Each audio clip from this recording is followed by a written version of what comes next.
Europe 1. On de la raconte. Christophe Ondelatte. L'affaire que je vais vous raconter remonte à une époque où on a voulu en France abolir la peine de mort. Et je ne parle pas de 1981, je vous parle de 1908. Eh oui, en 1908 déjà, le président Armand Fallières, 8e président de la 3e République, radical socialiste, a voulu abolir la peine capitale. Et pour ça, il a envoyé au combat à la Chambre des députés son garde des Sceaux, Aristide Briand, qui n'y est pas arrivé. Les députés ont rejeté son projet de loi. Et l'affaire que je vais vous raconter maintenant, l'affaire Soleillant, n'y est pas pour rien. Parce que c'est une affaire sordide, survenue 1 an plus tôt, qui a rendu l'abolition impossible, impensable. Voici cette histoire, dont la réalisation est signée Boris Paczynski.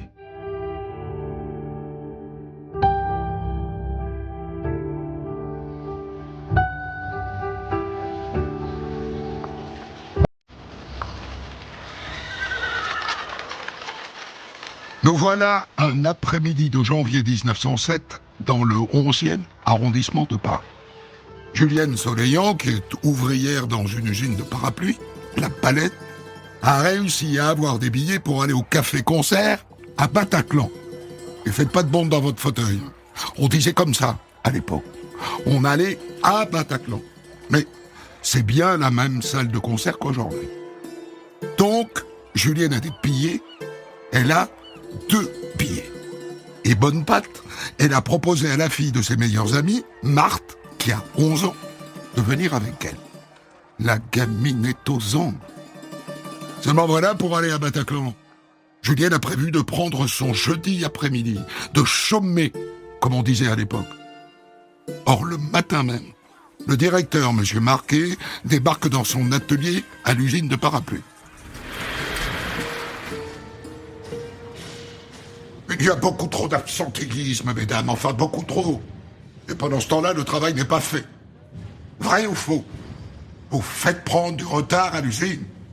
Alors je vous préviens, la prochaine fois qu'il y a une absence injustifiée, c'est dehors. Dehors. C'est rageant, hein? Mais Julienne ne pourra pas prendre son jeudi après-midi. Elle n'ira pas à Bataclan.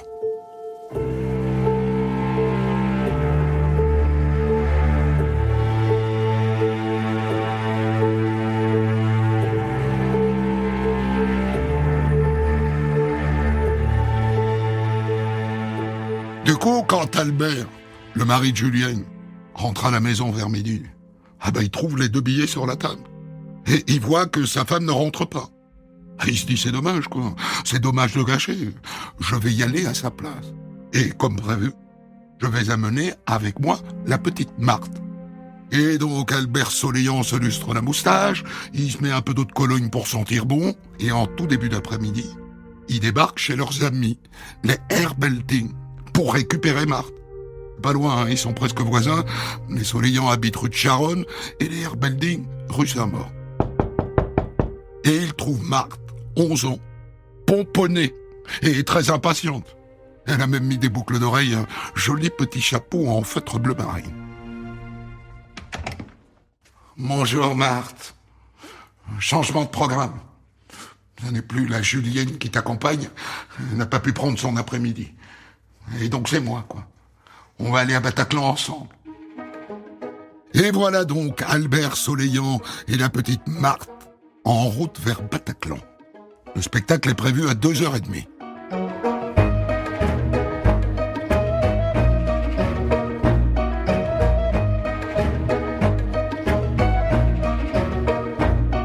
Ce qui s'est passé après, difficile à dire. Parce que c'est tout l'enjeu de cette affaire. Toujours est-il que vers 5h, Albert Soleillant arrive chez les parents Herbelding, tout seul. Il raconte qu'il a perdu Marthe pendant le concert. Comment ça? Mais comment as-tu pu perdre notre fille? Elle est partie aux toilettes et puis elle n'est pas revenue. Et comme je l'ai pas trouvée, j'ai cru qu'elle était rentrée toute seule. Mais non, enfin... Mais non, elle n'est pas ici. Affolés, les parents embarquent alors Albert et ils refont ensemble le chemin entre la rue Saint-Maur et Bataclan. Et la nuit tombe. On est en janvier. Et ils ne l'ont pas retrouvé. Alors ensemble, tous les trois, ils se rendent au commissariat de la rue Popincourt pour prévenir les policiers de la sûreté. Et ils tombent sur l'inspecteur Bormans. Monsieur Soleillant, c'est ça? Oui, c'est ça, Albert. Vers quelle heure pensez-vous que Marthe soit allée aux toilettes? Oh, eh bien, je dirais que le concert avait commencé depuis une demi-heure. Donc il devait être autour de 3 heures. À bout de combien de temps vous êtes-vous inquiété de sa disparition? Après quelques minutes. Je suis allé moi-même aux toilettes pour la chercher. Je ne l'ai point vue. Elle n'était nulle part. Et là, l'inspecteur se tourne vers la mère. Madame Herbelding, auriez-vous des amis, des parents chez qui Marthe, votre fille, aurait pu aller? J'ai fait le tour de tout le monde, monsieur l'inspecteur. Il n'y a pas. Pensez-vous pas qu'elle ait pu aller chez une de ses fréquentations? Une camarade d'école, peut-être? Ma fille, monsieur, n'a aucune fréquentation. Elle ne sort que très peu et est toujours accompagnée. Et ensuite, ma foi, les policiers attaquent une première enquête classique de voisinage. Et des voisins leur signalent quelque chose de très intéressant et en même temps de très inquiétant. Oh, il y a un homme qui traîne dans le coin en ce moment. Vous devriez vous intéresser à lui. Il court après les petites filles. Quel âge? Dans les 45, 50 ans, grand maximum. L'inspecteur Bormans décide alors de positionner quelques-uns de ces hommes rue Saint-Maur, à la recherche du pervers. Ils y restent toute une journée. Mais ça ne donne rien. Il ne voit aucun tordu traîner dans le quartier. Et là, dans sa tête, l'inspecteur Bormans se dit « La petite Marthe a l'air dégourdie. Elle est assez mature. Sa mère dit qu'elle n'aurait jamais suivi un inconnu. Et si on s'intéressait plutôt à son entourage ?» 9 proches de la famille Herbelding sont interrogés. Aucun n'a de nouvelles. Aucun n'a de pistes à proposer. Les policiers interrogent aussi Madame Cartigny, qui est l'institutrice de Marthe à l'école communale de filles, avenue de la République. C'est une enfant nerveuse. Oui. Oui, assez nerveuse, je dirais. Je l'ai vu faire des crises de nerfs. Mais à part ça, je vois pas trop ce que je peux vous dire. Et puis, à un moment donné, on en revient à Albert Soleillant. Anormal. La gamine était avec lui. Il est le dernier à l'avoir vu. Il est donc convoqué par les policiers. Alors, monsieur Soleillant, pouvez-vous me dire à nouveau dans quelles circonstances exactes la jeune Marthe a disparu? Je vous l'ai dit. Elle est allée aux toilettes et, au bout de 10 minutes, voyant qu'elle ne revenait pas, j'ai pensé qu'elle n'avait pas retrouvé sa place. Alors, j'ai visité le pourtour et puis, voyant qu'elle ne se trouvait pas à l'intérieur, je suis sorti. J'ai exploré les alentours et je l'ai pas trouvée, quoi. Et à quelle heure avez-vous quitté Bataclan? Vers 3h30 ou 4h moins le quart, je dirais. Et là, qu'avez-vous fait? Eh bien, je suis allé directement chez moi. Et j'ai demandé au gardien s'il avait vu l'enfant. Il m'a dit que non. Alors je suis remonté chez moi. Et j'ai attendu pendant un quart d'heure environ, pensant qu'elle reviendrait. Et après, je suis allé prévenir les parents. L'inspecteur qui l'interroge trouve que tout ça est un peu flou. Et il le dit à son collègue Bormans. Soleillant, là, il n'est pas clair. Il n'est pas clair du tout. Et donc il décide d'amener Soleillant sur place, à Bataclan. Ce n'est pas vraiment une reconstitution, mais ça y ressemble. Et dès l'entrée, Albert Soleillant se met à patauger. Vous vous souvenez du nombre de caisses qui étaient ouvertes, monsieur Soleillant, lorsque vous êtes arrivé? Vous êtes forcément passé par la caisse pour échanger vos billets de faveur, votre des tickets d'entrée. Combien de caisses étaient ouvertes, Monsieur Soleillant? 3. Hein? Oui, 3. Il y avait 3 caisses ouvertes, je crois. Pas de chance, il n'y en avait que 2. Vous étiez au premier étage, dites-vous? Est-ce que vous vous souvenez de la couleur des billets qui vous ont été remis? Ah oui, oui. Ils étaient rouges. Pas de chance non plus. Les billets du premier étage sont verts. Toujours verts. Lorsque vous vous êtes assis, Monsieur Soleillant, est-ce que vous avez commandé une consommation? Oui. Vous pourriez désigner le garçon qui vous a servi? Ben, oui. Pas de chance. On lui présente les 10 garçons de café de Bataclan qui étaient présents ce jour-là. Il est incapable de désigner celui qui s'occupait de la rangée où il était censé s'être assis. Et après, on lui demande de raconter le début du spectacle. Eh bien, écoutez, je crois bien que c'est... Oui, c'est une femme qui a chanté la première. Oui, c'est ça, c'était une femme. Pas de chance, Soleillant. D'habitude, c'est une femme. Mais ce jour-là, elle était souffrante. Et c'est un homme, un certain Bretigny, qui a débuté le programme. Après quoi, les policiers vont voir la dame Pipi, puisque c'est aux toilettes que la petite Marthe est censée avoir disparu. Le jeudi 31, madame, vous souvenez-vous avoir vu une jeune fille d'une dizaine d'années venir aux toilettes? Je précise que selon ses parents, elle n'avait pas d'argent sur elle, et que donc elle a dû se présenter à vous sans argent. Vous savez, il y a généralement beaucoup d'enfants le jeudi après-midi. Il m'arrive de les laisser passer sans argent. Mais jeudi dernier, non, ça ne me dit rien du tout, je suis désolé. Qu'est-ce qui ressort de tout ça? Eh bien que sans doute, Albert Soleillant n'a jamais mis les pieds à Bataclan. Et la petite Marthe non plus. Et donc à partir de ce moment-là, Albert Soleillant devient suspect.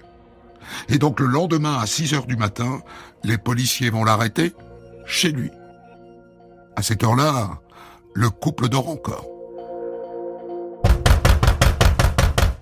Police! Ouvrez-nous, je vous prie. Monsieur Soleillant, Albert, veuillez vous habiller et nous suivre, s'il vous plaît. C'est pour la petite Airbuilding. Écoutez, le chef de la sûreté nous a donné ordre de vous conduire à son cabinet sans autre indication, monsieur. Allez, habillez-vous et suivez-nous. La vérité, c'est que pour l'instant, la sûreté n'a pas assez de preuves pour l'interpeller dans l'affaire de la disparition de Marthe. Ils n'ont que des suspicions. Mais, en recherchant dans ses fichiers, l'inspecteur Bormann s'est aperçu qu'Albert Soleillant est recherché, figurez-vous. Il a été condamné 2 fois en 1902 pour abus de confiance, des histoires d'argent. Et il n'a jamais purgé sa peine. Ça donne donc un motif pour l'arrêter et pour l'interroger. Monsieur Soleillant, comment expliquez-vous qu'aucun des employés de la salle de spectacle ne vous ait vu le 31 janvier? Ni vous, ni d'ailleurs la petite Marthe. Ben, c'est qu'il se trompe, c'est tout. Et il se trompe aussi sur le nombre de caisses ouvertes, sur la couleur des billets, sur le garçon qui faisait le service. Réponse de Soleillant, oui, il se trompe. Et donc à un moment donné, le chef de la sûreté joue son va-tout. Soleillant, je vais vous dire ce que j'ai dans ma tête. Je sais que vous avez tué la petite Marthe. Je suis convaincu que d'ici quelques jours, on va retrouver le cadavre de cet enfant qu'on aurait sans doute retrouvé s'il faisait chaud, à cause de l'odeur. Qu'en dites-vous? En face, aucune réaction. Alors le policier enchaîne. Vous voyez, Soleillant, le cadavre de la petite Marthe. Je ne sais pas où on le découvrira. Mais ce que que je sais, c'est qu'on le découvrira. Alors, est-ce que c'est au bois de Vincennes ou dans l'un des lacs du bois de Vincennes? En tout cas, on le retrouvera. Allez, dites-moi, où l'avez-vous caché, Soleillant? Oh ben, pour sûr, c'est pas au bois de Vincennes qu'on la retrouvera. Et là, l'inspecteur se dit, il vient de se trahir. C'est un demi-aveu. Vous voyez bien que vous savez où il est, Soleillant. Avouez donc, malheureux. Si on retrouve le corps de Marthe au bois de Vincennes, ce sera pas moi qui l'aurais mis. Enfin, je peux pas avouer un meurtre que j'ai pas commis. Ah, il s'est peut-être trahi à un moment, mais il s'est vite rebiffé. L'oiseau est un coriace. N'empêche que le soir même, Albert Soleillant est conduit à la prison de la Santé pour purger sa peine dans l'affaire d'abus de confiance.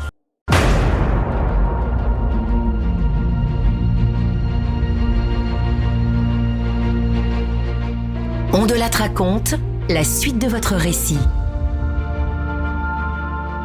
Le soir même, Bataclan est fouillé de fond en comble, des toilettes aux dépendances de la salle de spectacle.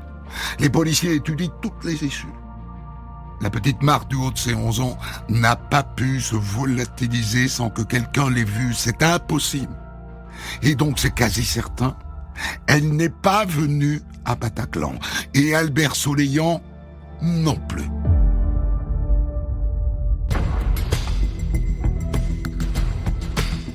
Dans la foulée, l'inspecteur Bormans ordonne qu'on fouille le bois de Vincennes. Et pourquoi diable? Enfin, d'où sort-il que le corps de la petite fille pourrait être au bois de Vincennes? Une intuition.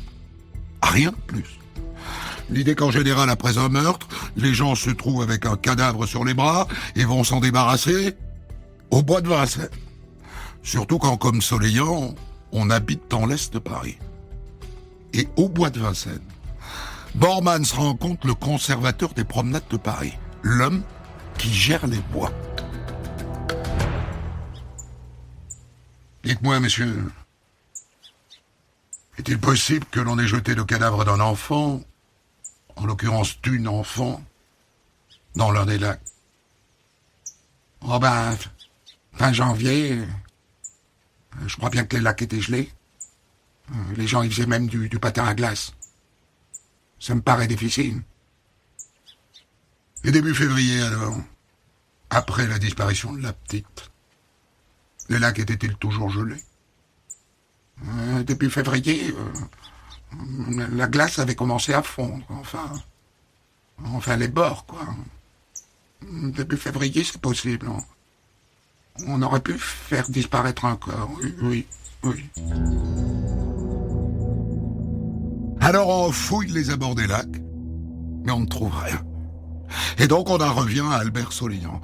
Puisqu'on n'a pas trouvé le corps, faut le faire craquer. Et donc on reprend tout à zéro. Monsieur Soleillant, dites-nous quels sont les artistes qui ce jour-là donnaient spectacle à Bataclan. Je vous écoute. Il n'était pas là. Alors il invente. Il donne des noms d'artistes qui se sont produits les semaines précédentes, mais jamais les bons. Ensuite, on le confronte à une femme qui s'est manifestée spontanément.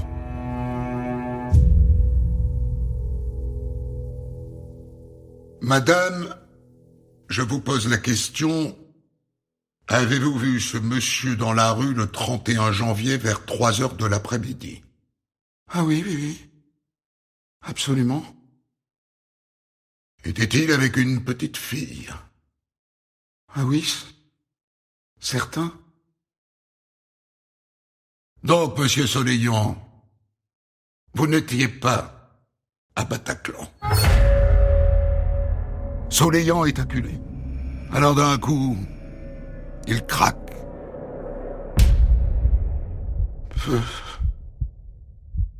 Bon. Je demande qu'on ne tienne pas compte de tout ce que j'ai dit jusqu'à présent. Je veux dire la vérité. j'ai commis un acte de folie. Ah ben voilà, il est en train d'avouer. Et après il déroule. Elle voulait pas y aller avec moi à Bataclan.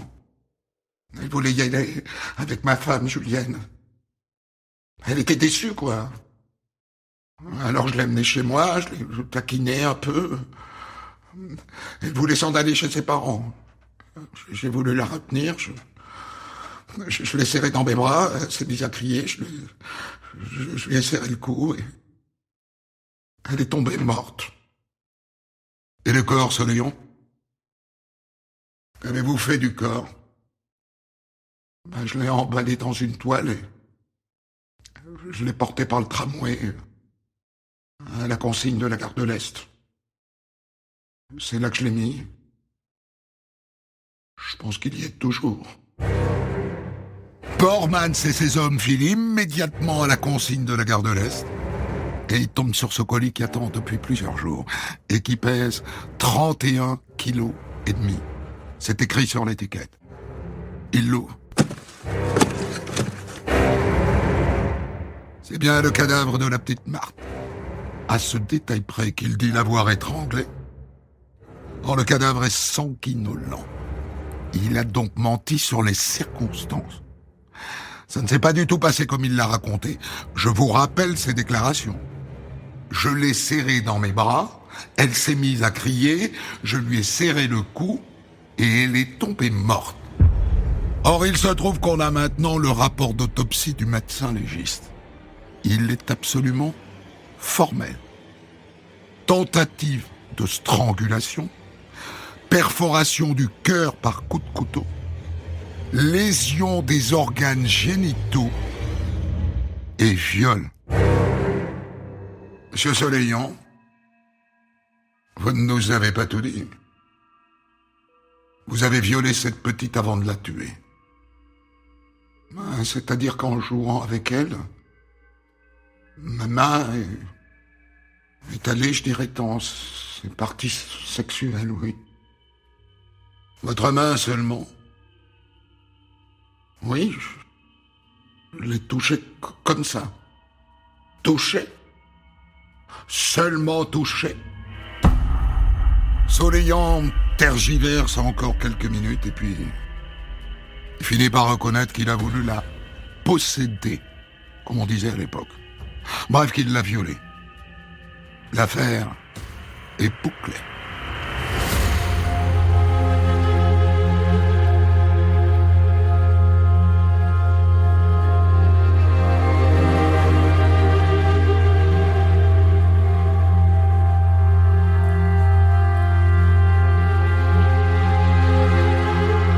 Dès qu'elle est au parfum de cette affaire, la presse s'en empare, évidemment.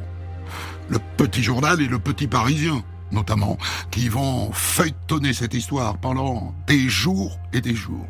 Ils font parler les familles, ils font parler les voisins, et ils en remplissent des pages et des pages. À 5 centimes le numéro, chaque exemplaire se vend comme des petits pains. Et le Parisien révèle qu'on a retrouvé l'arme du crime, ou plutôt les armes du crime. Albert Soleillant avait donné un petit paquet à garder à sa belle-mère. Un petit paquet qui contenait un couteau et un poinçon. Le journal a même réussi à avoir des nouvelles d'Albert Soleillant qui, dit-il, occupe la cellule 17 de la 11e section de la prison de la Santé. Le reporter a reçu manifestement le témoignage d'un gardien de la prison. Soleillant serait très inquiet de ce que pense sa femme. Il m'a dit, je voudrais obtenir le pardon de ma femme. Il m'a dit je voudrais qu'elle se persuade que j'ai agi dans un moment d'égarement. Et que j'ai compris toute l'horreur de mon crime que quand je me suis trouvé face au cadavre de la malheureuse petite victime. Voilà ce qu'il m'a dit. Mais sa femme, en vérité, est horrifiée par ce qu'a fait son Albert. D'autant plus que l'affaire est sortie dans les journaux et désormais une petite foule s'amasse en bas de chez elle. Les journalistes font le pied de grue devant sa porte. Et elle a beau dire qu'elle va divorcer, qu'elle le renie, Julienne Soleillant est finalement contrainte de déménager et de changer de nom pour redevenir Julienne Brémard, son nom de jeune fille.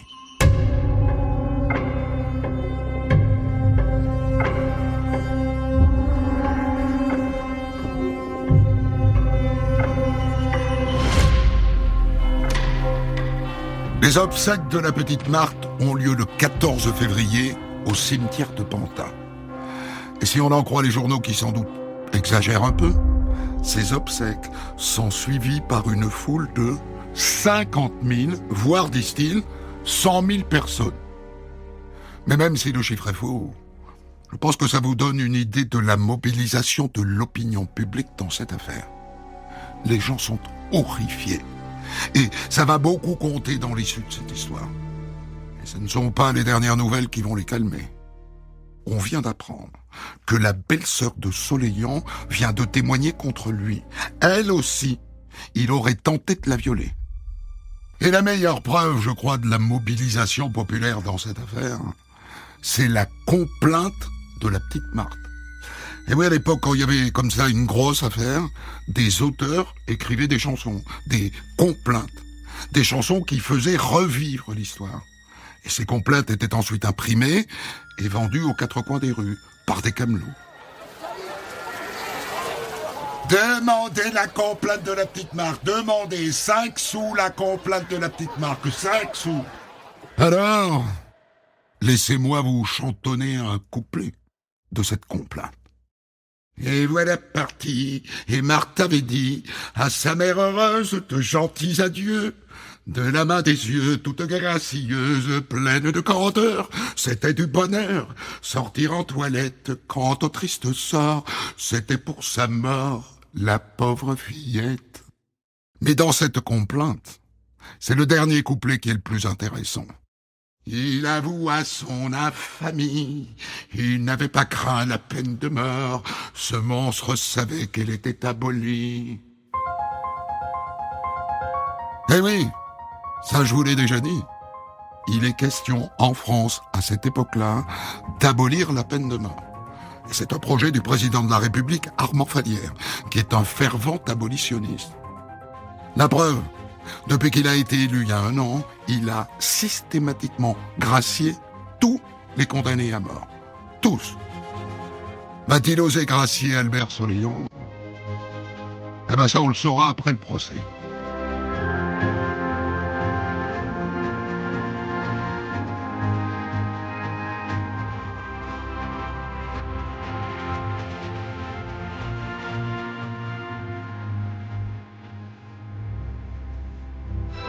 Le procès de Soleillant a lieu en juillet 1907. Il dure 2 jours devant une foule surexcitée. Et bien sûr, on fait venir à la barre un aliéniste, comme on dit à l'époque, l'ancêtre de nos experts psychiatres. Question essentielle. Albert Soleillant est-il un aliéné? Je dirais que Monsieur Soleillant fait preuve d'une certaine médiocrité intellectuelle et morale, qu'il est par ailleurs naturellement érotique, ayant tendance à manifester brutalement son instinct. Mais, je dirais à part ça que sa santé est parfaite, hormis peut-être quelques stigmates de dégénérescence, un léger plissement au bord de l'oreille gauche et une asymétrie chromatique des iris, le gauche étant bleu clair et le droit marron.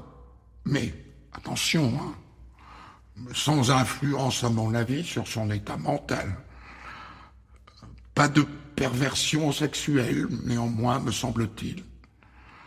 Je dirais qu'il a tué de peur d'être dénoncé par l'enfant. Rien de plus. Et puis, les jurés se retirent pendant 20 minutes pour délibérer. Et quand ils reviennent, avant même que ne soit annoncé le verdict, se produit une scène terrible. La femme de l'accusé se lève avec son dernier bébé dans les bras et elle se jette sur son mari en hurlant. « Mon Monstre! Misérable! Laissez-moi le tuer! Il a déshonoré mon enfant! Et puis le verdict tombe. Et sans surprise, Albert Soleillant est condamné à mort. Mais je vous l'ai dit, tout le monde pense qu'il va être gracié. Le président de la République, Armand Fallière, est abolitionniste. Il va le gracier. Et c'est ce qu'il fait. Il le gracie. Sa peine est commuée en travail forcé à perpétuité.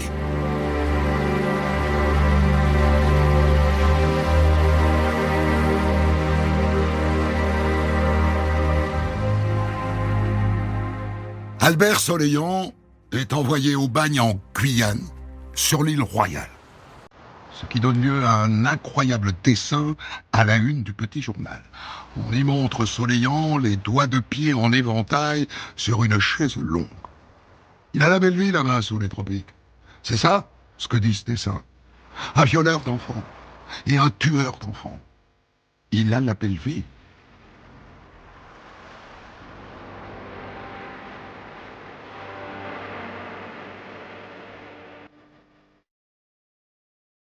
Albert Soleillant passe 12 années au bagne. 12 années marquées par une suspicion. Il aurait fait des avances à des détenus, des hommes. Il serait donc averti, comme on dit à l'époque, homosexuel. Conséquence, il est placé à l'isolement, où il meurt en 1920 de la tuberculose. Et en attendant, eh bien à cause de lui, Armand Fallière doit renoncer à abolir la peine de mort. Il n'est pas arrivé à convaincre la Chambre des députés. Et à partir de 1909, le président n'accordera plus aucune grâce.